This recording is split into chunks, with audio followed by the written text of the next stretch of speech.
This episode of the 46 of 46 podcast is sponsored by Crua Outdoors. Camp comfortably with the world's best insulated tents and outdoors gear. Check out their tents, sleeping bags, pads, and more at cruaoutdoors.com. That's CRUA outdoors.com. Crua Outdoors, the best night's sleep you'll have in the wild.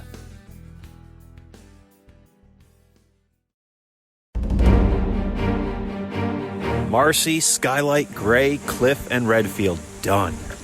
Now the long walk back to the lodge. 3:55 a.m., just signed in. Santanoni Range, let's go. The wind is whipping here in the Seward Range today. Just finished the Macomb slide and my legs are on fire. Well, I fell victim to the floating logs again. Made it to the top of East Dix. Peak number 3 of 5 for today here in the Dix Range. Avalanche Pass. On top of Rocky Peak Ridge. It's like a hurricane up here. Rain and wind here on Tabletop. Whiteface, number 6. Muddy day here on Street and Nye for number 7 and 8. Sunny and blue on Haystack. Algonquin, up in the clouds, number 18. Gothics, number 22. Panther, number 38. Allen, number 45. 7:12 a.m. Big Slide, Adirondack, 46er. You're listening to the 46 of 46 podcast. May 6, 2020. The sunshine had been few and far between lately, but since today looked to be like a nice day, Josh and I decided to get outside and hit the trail after breakfast. We chose to stay out of the high peaks and climb a smaller mountain that we've both visited a number of times in the past, but this time we were going to explore it from a different trail, a new perspective, and one we've been talking about hiking forever. Our hike today was up Lake Placid local favorite Pitchoff Mountain. However, today we were going to start from the east trailhead, since we'd never been up this trail, where we would then traverse the mountain and go down the other side, ending at the more popular Cascade Pitchoff Trailhead parking lot. A solid plan and an exciting new way to explore this beloved old mountain. Pitchoff Mountain stands 3,500 feet elevation and has been a long-time local favorite here in Lake Placid. The mountain has 2 different trailhead parking lots on opposite ends of the Cascade Lakes along Route 73. Our plan for today was to start at the less-traveled Pitchoff East Trailhead, where we'd hike up the side of the mountain we've yet to explore, over multiple rocky knobs, before landing at the true Pitchoff summit. We'd then continue hiking west, over the summit down to balanced rocks, and ultimately complete the traverse at the Cascade Pitchoff Trailhead. This quick 5-mile traverse with only 1,600 feet of gain requires 2 cars, but is well worth the extra effort to explore this mountain in a brand new way. Our day began as my buddy Josh and I drove separate cars to the trailhead. First, we dropped my van off at the Cascade and Pitchoff Trailhead parking, and then I hopped in his truck and we continued down Route 73 a few miles to the empty Pitchoff East Trailhead parking lot. We parked in a tiny lot across the street, gathered our gear, looked both ways before crossing the road, and then we signed in at 8:15 a.m. All right, so we're here hiking Pitchoff today. We're going to do the Pitchoff Traverse, which is a very popular mountain to hike on a very unpopular trail. The first 1.1 miles of this trail gains 1,480 feet over 1.1 miles, so she's a bit steep to start off. But we're going to go up and over to Balanced Rocks and over to our other car at the other trailhead by Cascade Mountain. This traverse is just under 5 miles, so it's really not too bad. Here we go. Trail seems pretty dry so far. Hopefully it stays that way. The trail begins moving west in the woods along Route 73 for about a quarter of a mile before the climbing really begins. The woods are mostly hardwoods on this mountain until around the 3,000 foot mark, so the majority of the climb up is very open, and on a sunny day like today, with Cascades so close behind, the views were great through the trees. For whatever reason, the Pitchoff East Trail is the less traveled trail up this mountain, but as far as the views and the trail itself and the differing terrain, I think it's a much more enjoyable hike with unbelievable views throughout compared to the more popular Pitchoff Mountain Trail. And while this East Trail has a lot of things the other trail up doesn't, one of those things is a steep and relentless elevation gain over the first mile. Very different from what you'll get on the other side of the mountain. Once the trail comes to a small drainage, about a quarter of a mile in, you'll turn right and you'll shoot up alongside said drainage until you're basically at the top of the first rocky knob. Hike up along a drainage straight to the top of a mountain? Yup, sounds like an Adirondack trail to me. So the woods are nice and open, mostly hardwood trees, no leaves, leaves all over the woods. Route 73 down to our left, Cascade up to our left, and yeah, we can see this big ledge we're going to end up climbing up, following the red trail markers. Trail's very defined and well marked, easy to follow so far. But yeah, we're climbing. You can't tell by my heavier breathing. Nice sunny day, no clouds. Perfect day to be out here on a local hike. In fact, you'll gain a whopping 1,450 feet of elevation over that first mile. So it's rather steep and sure to get your heart pumping first thing in the morning as you climb along the drainage, sometimes crossing over, only to immediately cross back 20 feet later, and then cross over and then do the same thing again, right back over to the other side. The trail all day is very well marked with red trail markers, and the foot trail is also quite easy to follow throughout, so that's a plus. But the story of this first mile is it is steep and it is consistent.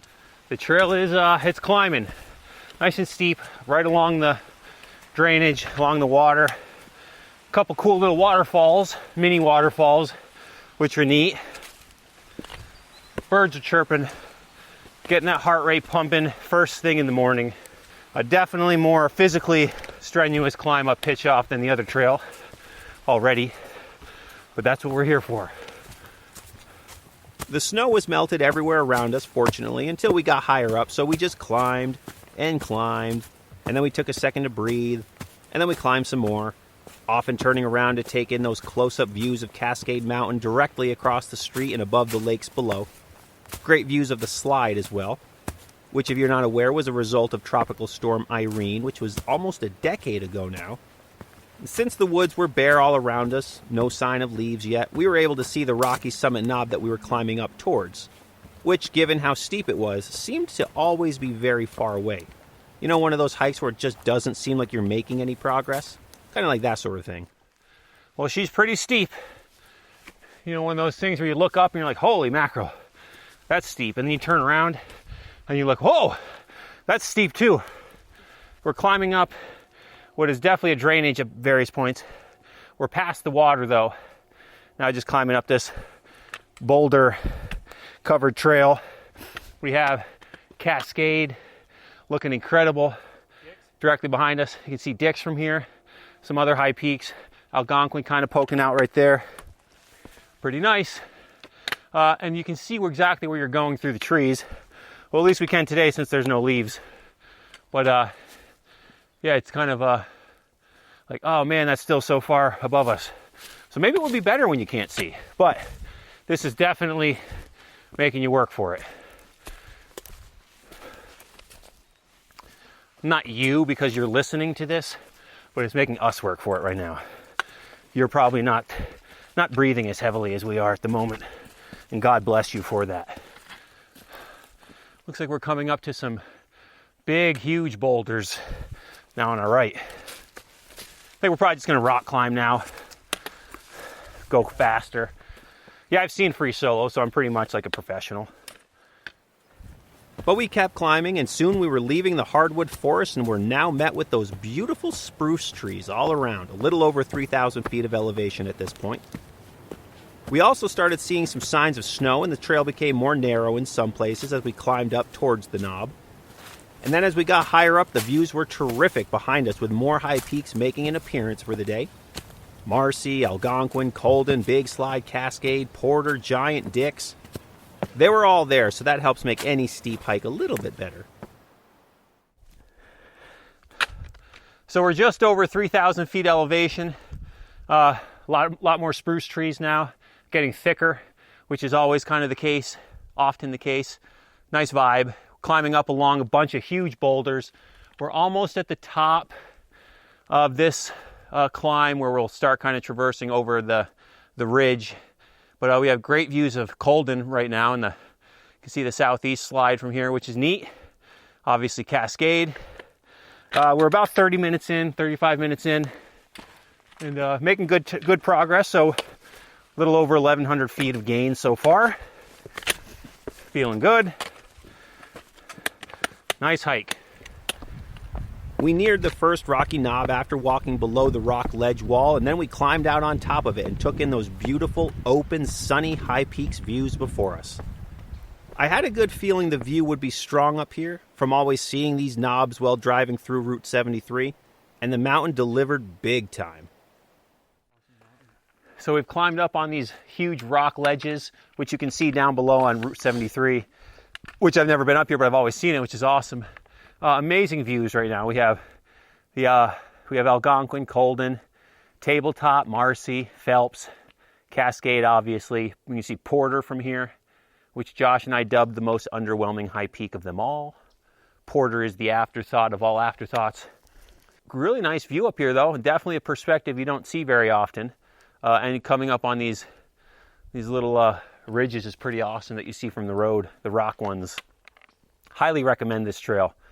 It'll make you work for it, but I think we're along the ridge now, more or less, and now we'll cruise over a bit to the summit, over the summit, back down the other direction towards Balanced Rocks, and then back to my car. But yeah, pretty awesome. Really into it. After a few minutes of taking in those big views, we carried on, and now the trail was flat as it walks along the ridge, in between and around a couple of rocky ledges for about 50 yards, before climbing up one of them and taking in even better views shortly after. So the trail, as we got to those cliffs, pretty much like winds its way between them, and it goes around to then climb up these cliffs. And once you get to the top of this slab, it's big, it's amazing. You have full 360-degree views. This is the way to climb Pitchoff. The views are just enormous, outstanding. I'd say they're massive. But yeah, I mean, we've got so many high peaks. You got Dix, you got Giant, you got Cascade, Colden, Algonquin, Iroquois, right. There's Marcy over there. There's Haystack sticking out. Over here, oh, we got Whiteface now to the west. Or Whiteface to the north, I mean. You can see Hurricane from here. Route 73. Keene Valley. Oh, and then we're going to walk around the summit area over here. Just, whew. Incredible. See Catamount from here? I think that's her with the slide. Moose and Mackenzie over there. All right. Wow, this is, I've never been up here on Pitchoff. Been up here a few times. I've never come this way up the Pitchoff East Trail. And so far, definitely the way to go. I know Balanced Rocks is cool and has great views, but this is way better. This area feels like and looks like those perfect Adirondack summits. Big, open, rocky summits, 360-degree views, the Sentinel Range and Whiteface, Moose, Mackenzie, and tons of others on one side looking north, and then the high peaks on the other side of the mountain. Amazing. This is the type of hike it would be fun to just climb up to these rocky knobs, have lunch, and then just call it a day. You'd get a great workout climbing up since it's so steep and it's only a mile up. And then you're met with those big views, huge place to sit down and hang out, and you'll probably have it all to yourself. So it's a win-win-win, really. This area marks what becomes the beginning of a super enjoyable, views-filled, fun ridge walk for a large portion of the climb over to the true summit of Pitchoff. A lot of people say Pitchoff doesn't have much for views other than at Balanced Rocks, and that's definitely true. However, if you come up the trail from this side, the East Trail, it is oh so wrong. So many views on this side, and many more mountains are visible here than at Balanced Rocks. So to me, this is now the way to tackle this peak, 100%. Walking along the ridge is also quite fun. So we dropped off that summit area. Now we're back in the woods, off the ledges, in a very narrow woods, walking on some packed down icy snow, but a little slippery. Looks like the snow is gone shortly here. But yeah, now we're on a nice narrow trail, walking along, heading towards the true summit of Pitchoff, with nice views to our right of the Sentinel Range. Around this point, we started to come across that dreaded